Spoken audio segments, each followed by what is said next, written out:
friends చూడండి ఇక్కడ నేను ఇవి పాపడాలు దేవుతుండా అన్నం వండేసినాం టమాటా కూర చేసినాం టమాటా కూర ఇక్కడ పాపడాలు ఇక్కడ టమాటా చట్నీ గ్యాస్ మా పెద్దమ్మాయి చేసింది టమాటా చట్నీ ఈరోజు ఆమె చేసింది అన్నం వండిండ్రు నేను ఈరోజు వంటలు రాలే వాళ్ళు ఇద్దరే చేసిండ్రు ఇక్కడనేమో నేను పాపడాలు చేస్తుండా రాత్రికి తినడానికి అన్నము వండింది కదా ఇంకా ఇక్కడ అన్నం కూడా చూపి అన్నం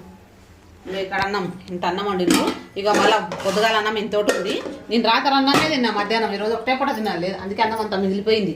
ఇంకా ఇప్పుడు తినాలి అట్లా మధ్యాహ్నం మాంసం ఉంటాయి ఎందుకు పడేయాలి అని అంత అన్నం వేడి చేసుకొని కొంచెం నెయ్యి వేసుకొని వేడి చేసుకొని తిన్నాం మా పిల్లలు నెయ్యి అస్సలు తిన్నారండి ఇగో పాపడాలు తీసుకొని ఇక్కడ ఇగో పాపడాలు గిట్ట కొన్ని మాడిపోయినాయి నూనె ఎక్కువ వేడి చేస్తే ఇట్లా మాడిపోయినాయి ఇక కొంచెం నూనె తక్కువ చేస్తే ఇట్లా అయిపోయినాయి చూడు సాలిగా నూనె సాలిగా చిన్న బాణీలు వేసేస్తున్నాం అది గిట పెద్ద బాణీ గిట కాదు చిన్న